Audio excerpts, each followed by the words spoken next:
I'm Deyvidson Silva and I study English philology. The first step for me was to get an education. Poland was a great choice. Not only the conditions were pretty good, the amount that I had saved up converted well to the local currency, but also I got to be in contact with a lot of foreign languages, and in turn I got to push myself to develop my communication at a level that I simply couldn't in my mother country. I had been developing an interest in language and entertainment, and having grown up watching and reading works from English-speaking countries made it feel like it was a pretty natural choice for me. I was fortunate to have it recommended to me by some Polish acquaintances, and they brought it to my attention and they spoke really well about it. The specialization covered things that I'm interested about, so I thought, that's it, that's the best place to be right now.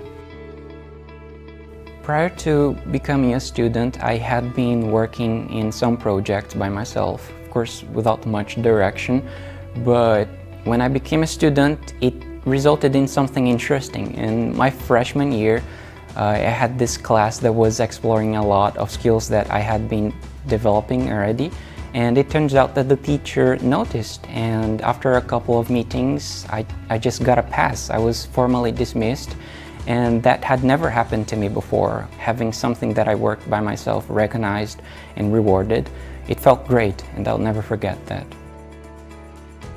The pronunciation and voice emission class was a huge one for me because it brought me a lot of awareness, and I learned a lot about the particulars of sound and the ways you use your voice.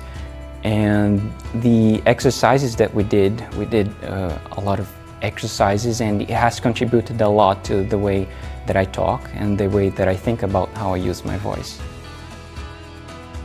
For me, success means being able to realize your potential and feel rewarded for it.